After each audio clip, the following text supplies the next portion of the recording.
The growing demand for solar power is helping to fuel a criminal enterprise in parts of Clarendon. Already this year alone, thieves in the parish have made off with various pieces of equipment, including solar lamps. This has caught the attention of the police. The details in this report.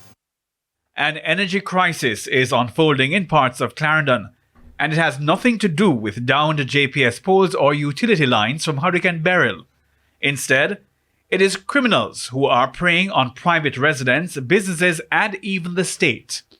Several incidents have been reported to the police and even video recorded on CCTVs of men stealing solar energy panels, solar lamps, and related infrastructure. It's kind of sad because we are in an environment where you would want to ensure that your property is properly lit.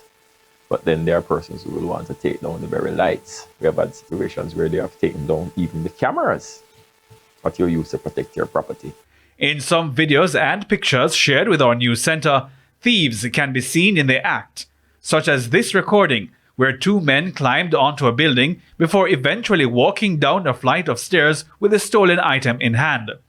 In other instances, they use unsophisticated tools such as this wooden ladder to gain access to the equipment, which are often mounted on elevated platforms such as light poles.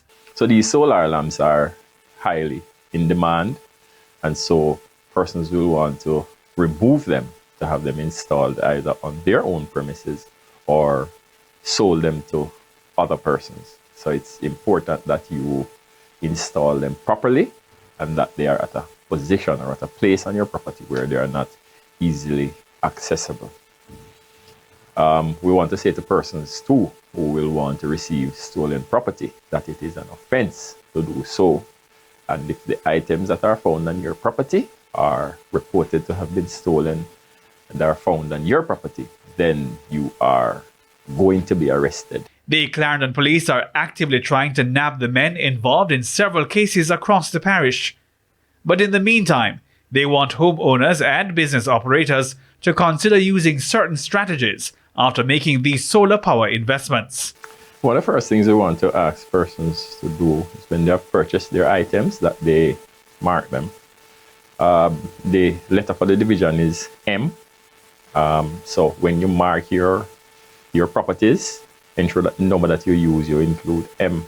So wherever it is found, then other members of the JCF will know that M belongs to Clarendon. So there's a high possibility that your item could be found elsewhere and that it can be referred to the correct police station. Hal Shane Burke, TVJ News.